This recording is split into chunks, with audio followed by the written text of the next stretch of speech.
انہوں نے اپنا نام حضرت علی اور باکسر محمد علی کی طرز پر محمد علی رکھا۔ مجھے یقین ہے اللہ ہندوؤں کو مسلمان بننے کی توفیق دے گا۔ آیوش ملک کون ہے؟ آیوش ملک سے محمد علی بننے تک کا سفر کیسے طے کیا؟ اپنے ہی باپ نے کیس درج کرا دیا، بیوی اور سسر گرفتار۔ مسلم نفرت سے بھرا گودی میڈیا بابلا ہو گیا۔ لو جہاد، زبردستی مذہبی تبدیلی اور دولت و جائیداد کی ہوس کے الزامات۔ ڈاکٹر اسرار احمد مرحوم کا اس ساری کہانی سے کیا تعلق ہے؟ محمد علی کیسے اسلام پر کھڑا اپنے عقیدے کا بے خوف دفاع کر رہا ہے؟ بھارتی معاشرے کی منافقت اور اسلام نفرت کس حد تک بڑھ چکی؟ محمد علی کی کہانی حضرت مصعب بن عمیر رضی اللہ تعالیٰ عنہ سے کیسے ملتی ہے؟ انتہا پسند ہندوتوا کے مارے بھارتی معاشرے میں محمد علی کو کن خطرات کا سامنا ہے؟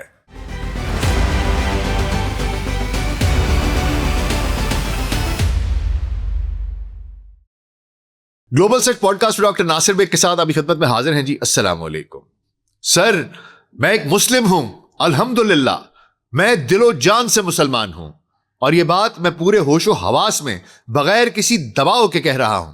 میرے والد کو، میری برادری کو، اس سماج کو جو جائیداد چھیننی ہے چھین لے، مجھے اس جائیداد کا کوئی لالچ نہیں۔ اللہ نے مجھے ہاتھ دیے ہیں، دماغ دیا ہے، میں کما لوں گا، اور سب سے بڑی بات میرا اللہ رازق ہے، وہی مجھے پالنے والا ہے۔ یہ الفاظ کسی فلمی سکرپٹ کے نہیں، بلکہ بھارت کی ریاست اتر پردیش کے ضلع شاملی کے ایک نوجوان آیوش ملک کے ہیں، جو اب محمد علی بن چکا۔ ایک ایسا نوجوان جسے بھارتی میڈیا، مقامی پنچایت اور پولیس مظلوم، اغوا شدہ اور دباؤ میں ثابت کرنے پر تلی ہوئی ہے، جبکہ وہ خود چیخ چیخ کر پکار رہا ہے، دنیا کو بتا رہا ہے کہ اس نے اپنے دل کا سودا کسی زمین یا عورت سے نہیں، بلکہ کائنات کے رب، کائنات کے مالک اللہ سے کیا ہے۔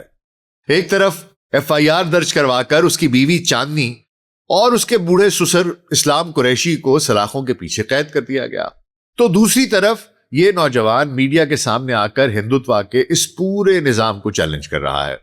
آئیے آج کی اس تفصیلی ویڈیو میں پردہ اٹھاتے ہیں محمد علی کے ماضی، اس کے خاندانی پس منظر، اس کے قبول اسلام کے اس خفیہ سفر، اور موازنہ کرتے ہیں تاریخ اسلام کے اس عظیم شہزادے سے جس کی قربانی کی خوشبو آج بھی ایمان والوں کے دلوں کو تڑپا دیتی ہے۔ تو حضور اگلے 10 سے 15 منٹ کے لیے دھیان ذرا ادھر، اور اگر ہمارا کانٹینٹ پسند آ رہا ہے تو ویڈیو کو لائک اور چینل کو سبسکرائب کر دیجیے گا۔ تو آئیے آغاز کرتے ہیں۔ اچھا حضور، سب سے پہلے اس کہانی کے مادی پہلو کو سمجھنے کی کوشش کر لیتے ہیں، جسے بنیاد بنا کر اغوا اور لالچ کا پروپیگنڈا رچایا جا رہا ہے۔ آیوش ملک، جن کا اسلامی نام اب محمد علی ہے، شاملی کے ایک انتہائی معزز، با اثر اور کروڑ پتی ہندو خاندان کے چشم و چراغ ہیں۔ ان کے والد دیوراج ملک علاقے کے ایک نامور اور ملینئر بزنس مین ہیں۔ شاملی اور اس کے گرد و نواح میں دیوراج ملک کی دواؤں کی بہت بڑی ہول سیل ایجنسیاں اور میڈیسن ٹریڈنگ کا کاروبار ہے۔ وہ اس علاقے کے امیر ترین افراد میں شمار ہوتے ہیں۔ آیوش ملک اپنے والدین کے اکلوتے بیٹے ہیں۔ ان کی 3 بہنیں ہیں جن کی پرورش اور شادیاں اسی خاندانی دولت کے سائے میں ہو چکی۔ اکلوتا بیٹا ہونے کے ناطے دیوراج ملک کی کروڑوں روپے کی جائیداد، عالیشان گھر اور پھیلے ہوئے کاروبار کے واحد وارث صرف اور صرف آیوش ملک ہے۔ آیوش نے خود بہترین ماحول میں تعلیم حاصل کی، اور انہیں شاید بی فارمیسی کیا ہوا ہے، اور اپنے والد کے شانے سے شانہ ملا کر اس بڑے کاروبار کو وہ سنبھال رہے ہیں۔ یعنی مادی لحاظ سے آیوش ملک کے پاس کسی چیز کی کمی نہ تھی۔ دولت، شہرت، خاندانی اثر و رسوخ اور ایک محفوظ مستقبل، سب کچھ اس کے قدموں میں تھا۔ لیکن ان کے دل کے اندر سچائی کی ایک ایسی تڑپ تھی جسے دنیا کا کوئی پیسہ خرید نہیں سکتا، لیکن وہ سکون نہیں مل رہا تھا جس کی انہیں تلاش تھی۔ اچھا، بھارتی میڈیا اور ہندوتوا تنظیموں کا پروپیگنڈا یہ ہے کہ آیوش کو 2018 میں ان کا برین واش کیا گیا اور اسلام قبول کرنے پر مجبور کیا گیا، لیکن خود محمد علی نے اپنے انٹرویو میں اس جھوٹ کے پرخچے اڑا دیے۔ محمد علی کا کہنا ہے کہ ان کا اسلام کی طرف جو سفر ہے وہ چاندنی سے ملنے سے تقریباً 10 سال پہلے کا ہے۔ چاندنی ان کی بیگم ہے اور یہ ان سے ایک جم میں ملے تھے، تو یہ بار بار میڈیا کہتا ہے کہ جناب یہ تو لالچ میں کیا ہے، اس کا برین واش کیا ہے، تو وہ کہتا ہے بھائی اس سے تو میں ملا ہوں 2007-2008 میں، لیکن یہ سفر تو اس سے 10 سال پہلے ہی شروع ہو چکا تھا۔ آیوش کا صاف طور پر کہنا ہے کہ ان کا کسی نے برین واش نہیں کیا اور نہ ہی جبرن دھرمانترن کروایا گیا، بلکہ وہ تو چاندنی سے ملنے سے پہلے سے ہی مسلم بن چکے تھے۔ وہ بتاتے ہیں کہ وہ بچپن سے ہی اپنے خاندانی ماحول میں ہونے والی بت پرستی سے ذہنی طور پر بیزار ہو چکے تھے۔ ان کا ضمیر گواہی نہیں دیتا تھا کہ انسان کے ہاتھ سے بنا بت خدا کیسے ہو سکتا ہے، چنانچہ انہوں نے خود ہی بتوں کے آگے سر جھکانا بند کر دیا اور سچے خدا کی تلاش شروع کر دی۔ اور اس بات کی تصدیق ان کے والد بھی کرتے ہیں کہ پوجا پاٹ تو وہ پہلے بھی نہیں کرتا تھا۔ اچھا حضور، اسی دوران انہوں نے انٹرنیٹ اور سوشل میڈیا کا رخ کیا۔ وہ یوٹیوب اور دیگر پلیٹ فارمز پر اسلام سے متعلق لیکچرز، قرآنی تفاسیر، اسلامک اسکالرز کی ویڈیوز وہ دیکھنے اور سننے لگے۔ اسی تلاش کے دوران ان کے سامنے پاکستان کے مایہ ناز اور منفرد انداز رکھنے والے اسلامک اسکالر ڈاکٹر اسرار احمد مرحوم کے بیانات سامنے آ گئے ان کے، اور انہوں نے ان کے لیکچرز اور ان کے بیانات سننے شروع کر دیے۔ ڈاکٹر اسرار احمد کی ان کے علمی دلائل، دنیا کی حقیقت پر ان کے خطبات اور قرآن مجید کی انقلابی تفسیر نے نوجوان آیوش کے دل پر ایسا لازوال اثر چھوڑا کہ وہ آہستہ آہستہ اسلام کی حقانیت کے قائل ہوتے چلے گئے۔ یہ کپڑے جو پہنے ہوئے تم نے یہ بھی اسی مشرک باپ کی کمائی کے ہیں، اتارو ان کو۔ وہی کپڑے اتارے، مادر ذات برہنہ گھر سے نکالے گئے۔ انہوں نے انٹرنیٹ سے ہی اسلامی دعائیں سیکھی، نماز کا طریقہ سیکھا اور قرآن مجید کی چھوٹی سورتیں زبانی یاد کرنا شروع کر دیں۔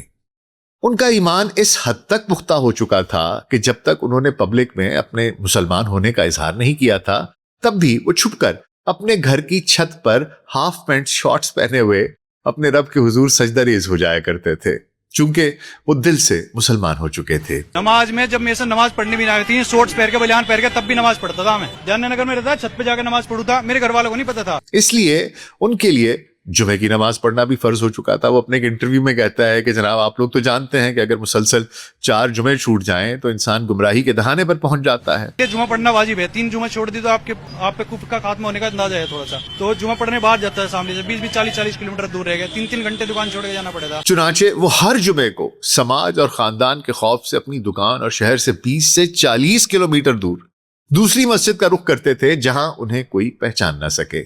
اس کے لیے وہ اپنی مصروف ترین دکان کو 3 گھنٹے کے لیے چھوڑ دیا کرتے تھے۔ انہوں نے اپنا اسلامی نام حضرت محمد مصطفیٰ صلی اللہ علیہ وآلہ وسلم، سیدنا علی مرتضیٰ کرم اللہ وجہہ اور دنیا کے مشہور باکسر محمد علی سے متاثر ہو کر رکھا۔ پاکستان کا کنیکشن، فلسطین کا کنیکشن جوڑ دیا۔ آپ اپنے منہ سے جرک سے بتاؤ بھائی میں نے اپنا نام محمد علی رکھا۔ محمد علی جنہوں نے تمام مخالفت کے باوجود مسیحیت کو ترک کر کے اسلام قبول کیا۔ آیوش بچپن سے ہی محمد علی باکسر سے بے حد متاثر تھے، ان کی ویڈیوز دیکھ کر پش اپس لگاتا۔ ایک انٹرویو میں کہتا ہے کہ محمد علی یہ کہتا تھا کہ میں پش اپس کاؤنٹ کرنی تب شروع کرتا ہوں جب مجھے تکلیف ہونی شروع ہوتی ہے۔ یہ ایک ایسا بچہ، اس کی باتیں سن کر ایسا لگتا ہے کہ یہ ایک آئیڈیولوجیکل بچہ ہے جو نظریات سے متاثر ہوتا ہے۔ محمد علی باکسر کے اوپر بھی میں ایک ویڈیو کروں گا کیونکہ وہ بھی ایک بہت عظیم شخص تھا۔ تو حضور یہ نبی کریم صلی اللہ علیہ وآلہ وسلم، حضرت علی کرم اللہ وجہہ اور محمد علی باکسر، ان سے متاثر ہو کر اس نے اپنا نام محمد علی رکھ لیا۔ اچھا حضور، اب میڈیا ان سے یہ سوال کرتا ہے کہ بھائی اگر تم 2008 سے دل سے مسلمان ہو گئے تھے تو پھر اتنے سال اپنے ایمان کو کیوں چھپائے رکھا؟ اب محمد علی نے اس کی ایک انتہائی جذباتی اور مخلصانہ وجہ بتائی۔ وہ کہتے ہیں کہ میری 3 جوان بہنیں تھیں جن کی شادیاں ہونا باقی تھیں۔ میں جانتا تھا کہ اگر میں نے یو پی کے اس ماحول میں اپنے مسلمان ہونے کا اعلان کر دیا تو سماج اور برادری میری معصوم بہنوں کا بائیکاٹ کر دے گا اور ان کے گھر نہیں بچ سکیں گے۔ میں نے اپنی بہنوں کی خاطر اپنے ایمان کو دل میں چھپائے رکھا، یہاں تک کہ اللہ کے فضل سے 3 بہنیں بہا کر اپنے گھروں کی ہو گئی اور ان کی زندگیاں سیٹ ہو گئیں۔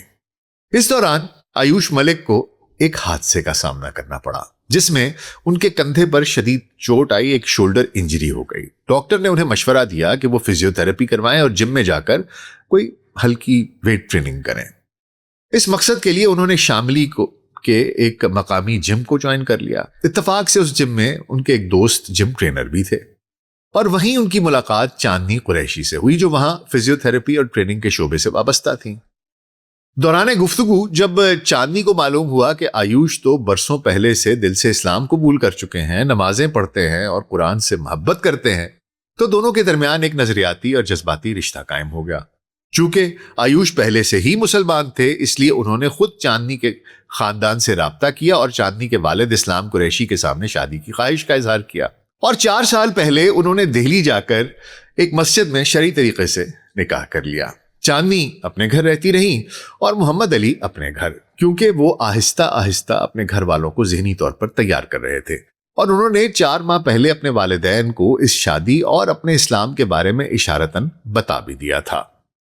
معاملہ اس وقت سنگین ہوا جب محمد علی نے سوشل میڈیا پر اپنی ایک تصویر اپلوڈ کر دی، جس میں دیکھا جا رہا تھا کہ ان کی داڑھی بڑھی ہوئی ہے، ذرا شرعی طریقے سے ہے، ان کے سر پر اسلامی ٹوپی ہے، اور وہ خشوع و خضوع کے ساتھ نماز پڑھ رہے ہیں۔ جیسے ہی یہ تصویر منظر عام پر آئی، شاملی کے ہندو برادری میں بھونچال آ گیا۔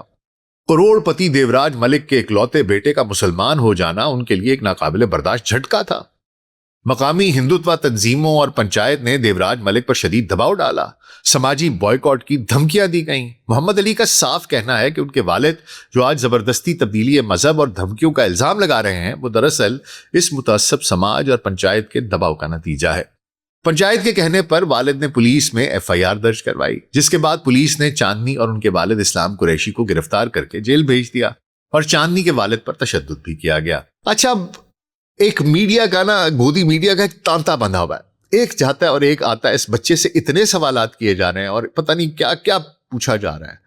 تو کچھ صحافیوں نے محمد علی سے پوچھا کہ کیا وہ جائیداد کی لالچ میں مسلمان ہوئے ہیں، یعنی کہ وہ لڑکی نے ان کو پھنسایا ہے کیونکہ اس کی نظر ان کی جائیداد پر ہے، یا وہ کوئی لڑکی کا چکر ہے اور وہ لڑکی کے لیے مسلمان ہوئے ہیں۔ تو انہوں نے کہا جہاں تک جائیداد کا تعلق ہے تو وہ یہ دکان، یہ جائیداد، یہ سب کچھ، اس نے کہا کہ یہ آپ مجھ سے لے لیں، کسی اور کو دے دیں۔ کہتا ہے میرے ساتھ کیا جائے گا بھائی، کفن میں تو کوئی جیب بھی نہیں ہوتی، میں ایک سچا مسلمان ہوں، اور اگر یہ لوگ میرے ایک ہاتھ پر سورج اور دوسرے ہاتھ پر چاند بھی لا کر رکھ دیں تب بھی میں اسلام سے نہیں پھروں گا۔ میں مسلمان جیا ہوں اور مسلمان ہی مروں گا انشاءاللہ۔ اچھا، اب یہاں یہ بات قابل غور ہے کہ نبی کریم صلی اللہ علیہ وآلہ وسلم کا یہ تاریخی جملہ کہ اگر میرے ایک ہاتھ پر سورج اور دوسرے ہاتھ پر چاند رکھ دیا جائے، محمد علی نے اسی نبوی جذبے کو دہراتے ہوئے اپنے ایمان کی پختگی کا ثبوت دیا ہے۔ یہ ایک بہت ہی خوبصورت بیان تھا اور میرے دل کو چھو گیا۔ اچھا، حضور محمد علی بار بار میڈیا کے سامنے کہتے ہیں کہ وہ اپنے والدین، اپنی ماں اور اپنی بہنوں سے بے پناہ محبت کرتے ہیں، لیکن وہ اپنا عقیدہ کسی کے دباؤ میں تبدیل نہیں کر سکتے۔ وہ یاد دلاتے ہیں کہ بھارتی آئین کی دفعہ 25 article 25 of the constitution of India کے تحت ملک کے ہر شہری کو یہ بنیادی اور قانونی حق حاصل ہے کہ وہ اپنی پسند کے کسی بھی مذہب کو اختیار کرے، چاہے تو تبدیل کر لے، اس پر عمل کرے اور اس کی تبلیغ کرے۔ لیکن افسوس، آج کے یہ میرے پیارے نندو اور BJP کے زیر اثر بھارت میں آئین کی دھجیاں اڑائی جا رہی ہیں۔ یہاں کا سماجی اور سیاسی سیٹ اپ منافقت کی انتہا کو چھو رہا ہے۔ ماضی میں جب چند مسلمان نوجوانوں یا خواتین نے ان کو ہندوتوا کے زیر اثر ہندو بنایا گیا، جیسے وسیم رضوی کو جتندر تیاگی بنایا گیا، یا چنئی کی مسلمان خاتون افروجہ کو ہندو دھرم میں شامل کیا گیا، تو بھارت کے پورے سیاسی اور انتظامی ڈھانچے نے، مودی کے حکومت کے وزراء اور گودی میڈیا نے مل کر اس کا جشن منایا، اسے گھر واپسی، اندھیرے سے روشنی کی طرف لوٹنا اور سچائی کی فتح قرار دیا۔ لیکن آج جب ایک بالغ، پڑھا لکھا، سمجھدار ہندو نوجوان آیوش ملک اپنی مرضی سے کسی لالچ کے بغیر قرآن اور اسلام کی سچائی سے متاثر ہو کر محمد علی بنتا ہے، تو اسے لو جہاد کا نام دے دیا جاتا ہے۔ اچھا حضور، یہ بھی آپ کو بتاتا چلوں کہ گزشتہ 10 سالوں سے بھارت میں لو جہاد کا جو شور مچایا جا رہا ہے، وہ ہمیشہ مسلم مردوں اور ہندو عورتوں کی شادیوں کے گرد گھومتا تھا کہ جناب مسلم مرد جو ہیں وہ ہندو عورتوں کو وہ ورغلا لیتے ہیں اور ان سے شادیاں کر لیتے ہیں اور ان کا مذہب تبدیل کر دیتے ہیں۔ اچھا، یہ اپنی نوعیت کا پہلا اور انوکھا کیس ہے جہاں ایک ہندو مرد، سمجھدار، خوش شکل، پڑھا لکھا ایک ہندو نوجوان، اس کے اسلام قبول کرنے پر بھی ایک معصوم مسلم لڑکی اور اس کے باپ کو دہشت گردوں کی طرح جیل میں ڈال دیا گیا ہے۔ یہ رویہ اس بھیانک تبدیلی کی عکاسی کرتا ہے جس سے پچھلے ایک دہائی میں بھارتی معاشرہ گزرا ہے۔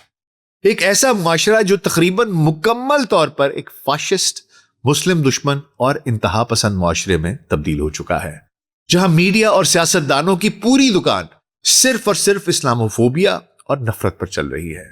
یہاں تک کہ محمد علی کا ڈاکٹر اسرار احمد کو سننا بھی پاکستان کنیکشن کے نام پر پروپیگنڈا کا حصہ بنا دیا گیا۔ بار بار پوچھا جاتا ہے، اچھا پاکستان سے کیا تعلق، وہ کون سے، اور بعض تو یہ کہتے ہیں کہ اس کا ابھی بھی ڈاکٹر اسرار احمد سے تعلق ہے، پتہ نہیں کہ وہ کیسے ان سے رابطہ کرتا ہے، کیونکہ ان کے تو انتقال کو دہائیاں بیت چکی ہیں۔ لیکن پھر بھی یہ جو میڈیا ہے یہ اپنی باتوں میں کسی نہ کسی طریقے سے پاکستان کنیکشن لے کے آتا ہے، کیونکہ پاکستان کی نفرت وہاں بہت بکتی ہے۔ سب سے زیادہ جو کموڈٹی ہندوستان میں بکتی ہے وہ پاکستان سے نفرت اور اسلام سے نفرت ہے، اور اسی لیے یہ میڈیا نے اس کو اپنے پروپیگنڈا کا حصہ بنا دیا ہے، کیونکہ یہ بیمار معاشرہ پاکستان اور اسلام کی نفرت میں اندھا ہو چکا۔ اچھا حضور، اب ایک بڑا جذباتی پہلو ہے جو میں چاہتا تھا کہ آپ کے ساتھ شیئر کروں۔ جب ہم شاملی کے اس نوجوان محمد علی کی داستان سنتے ہیں نا، تو تاریخ اسلام کے صفحے خود بخود پلٹنے لگتے ہیں، اور ہمارے سامنے مکہ کی گلیوں کا وہ حسین ترین لاڈلا اور امیر کبیر شہزادہ آ جاتا ہے جس کا نام تھا حضرت مصعب بن عمیر رضی اللہ تعالیٰ عنہ۔ محمد علی اور حضرت مصعب بن عمیر رضی اللہ تعالیٰ عنہ کی داستانوں میں جو مماثلت ہے وہ رونگٹے کھڑے کر دینے والی ہے۔ حضرت مصعب بن عمیر مکہ کے ایک انتہائی باوقار، معزز اور کروڑ پتی خاندان کے چشم و چراغ تھے۔ ان کے والد کی وفات کے بعد ان کی والدہ نے انہیں بے پناہ ناز سے، لاڈ پیار سے پالا تھا۔ وہ مکہ کے سیلیبریٹی تھے اور سب سے ہینڈسم نوجوان تھے۔ وہ سیریا شام سے خصوصی طور پر منگوائے گئے 200 درہم کے بیش قیمت اور ریشمی جوڑے پہنا کرتے تھے۔ وہ مکہ کی جس گلی سے گزر جاتے، 2 گلیاں دور پتہ چل جاتا کہ مصعب آ رہا ہے، اور جب گزر جاتے تو ان کے عطر کی خوشبو سے وہ گلی گھنٹوں مہکتی رہتی اور لوگ کہتے کہ یہاں سے مصعب گزرا ہے۔ مکہ کی ہر آسائش و آسودگی ان کے قدموں میں تھی۔ جب حضرت مصعب بن عمیر رضی اللہ تعالیٰ عنہ کو معلوم ہوا کہ مکہ میں ایک سچے انسان جنہیں سب صادق و امین، امانت دار اور سچا کہتے ہیں، یعنی حضرت محمد مصطفیٰ صلی اللہ علیہ وآلہ وسلم ایک نئے دین کی دعوت دے رہے ہیں، تو حضرت مصعب رضی اللہ تعالیٰ عنہ نے کسی کے کہنے پر فیصلہ نہیں کیا بلکہ خود سچائی کو پرکھنے کا فیصلہ کیا۔ ان دنوں نبی کریم صلی اللہ علیہ وآلہ وسلم مکہ کے مظالم کی وجہ سے، ان کے جو کفار تھے ان کے مظالم کی وجہ سے اعلانیہ تبلیغ نہیں فرماتے تھے، بلکہ دار ارقم نامی ایک خفیہ گھر میں اپنے چند صحابہ کے ساتھ ملاقاتیں کرتے تھے۔ مصعب رضی اللہ تعالیٰ عنہ ایک رات چپکے سے وہاں پہنچے، دروازہ کھٹکھٹایا۔ نبی کریم صلی اللہ علیہ وآلہ وسلم ان کو دیکھ کر بہت خوش ہوئے، کیونکہ آپ صلی اللہ علیہ وآلہ وسلم ہر انسان کی قیمت اور معاشرے میں اس کے کردار کو جانتے تھے۔ حضرت مصعب رضی اللہ تعالیٰ عنہ نے جب نبی کریم صلی اللہ علیہ وآلہ وسلم کی زبان مبارک سے اسلام کی سادہ اور سچی دعوت سنی تو ان کا دل گواہی دے اٹھا اور انہوں نے فوراً کلمہ پڑھ لیا، اشہد ان لا الہ الا اللہ واشہد ان محمد رسول اللہ۔ حضور صلی اللہ علیہ وآلہ وسلم نے انہیں مشورہ دیا کہ مکہ کے حالات کے پیش نظر وہ اپنے اسلام کو بھی خفیہ رکھیں۔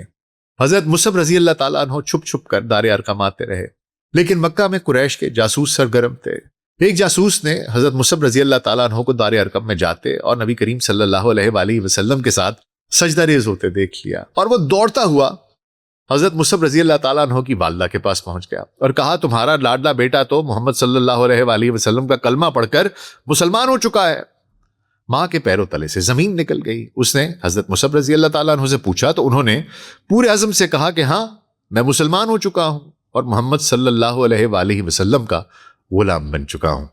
ان کی ماں نے انہیں گھر میں زنجیروں میں جکڑ دیا تاکہ وہ گھر سے باہر نہ جا سکیں اور اللہ کے دین سے پھر جائیں، لیکن جس کے دل کو اللہ ہدایت دے دے اسے دنیا کی کوئی زنجیر ڈرا دھمکا نہیں سکتی۔ والد کی وفات کے بعد ان کے چچا خاندان کے سربراہ تھے. انہیں علم ہوا تو غصے میں آ کر کہا, مصعب اگر تم نے اپنے باپ کا دین چھوڑ دیا ہے تو تمہارا اپنے باپ کی اس بے پناہ دولت اور جائیداد پر کوئی حق نہیں ہے. تم ابھی اسی وقت اس گھر سے نکل جاؤ. حضرت مصعب رضی اللہ تعالیٰ عنہ بغیر کسی شکوے کے گھر سے نکلنے لگے.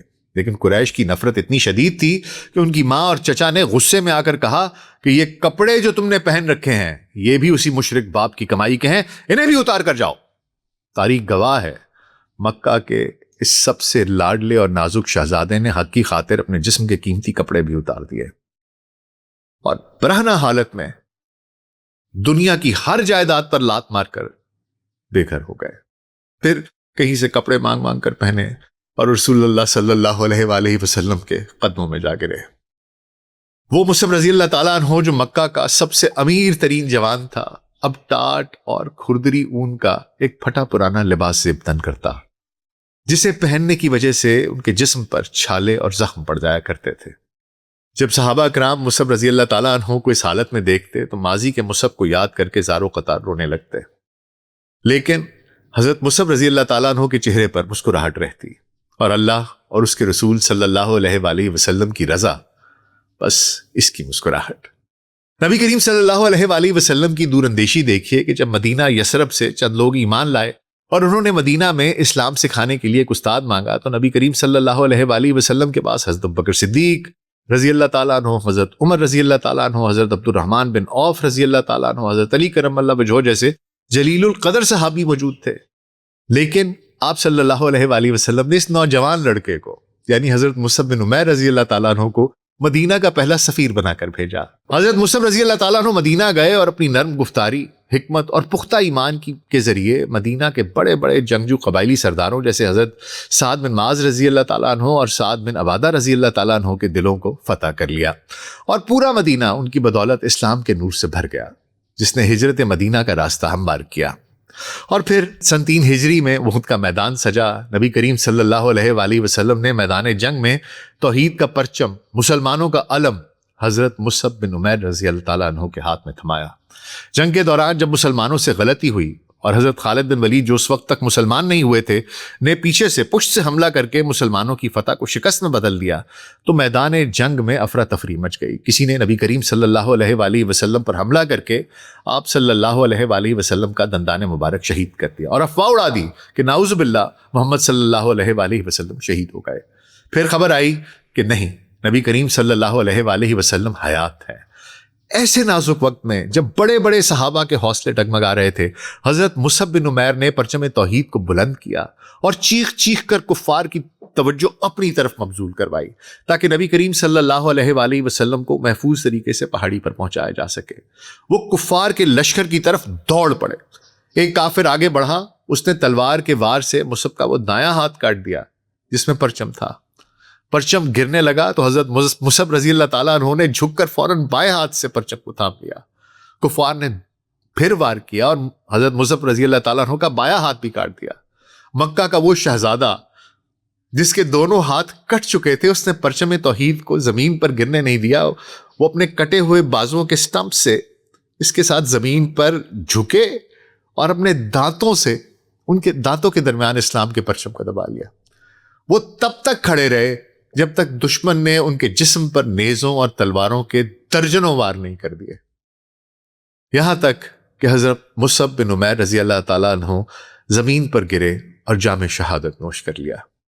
جنگ کے بعد جب نبی کریم صلی اللہ علیہ وآلہ وسلم حضرت مصعب رضی اللہ تعالیٰ عنہ کی لاش پر پہنچے تو آپ صلی اللہ علیہ وآلہ وسلم آپ دیدہ ہو گئے. مکہ کے اس امیر ترین شخص کے پاس کفن کے لیے صرف ایک چھوٹی سی چادر تھی, جو اتنی چھوٹی تھی کہ اگر سر ڈھانپتے تو پیر ننگے ہو جاتے اور پاؤں ڈھانپتے تو سر سے کپڑا ہٹ جاتا.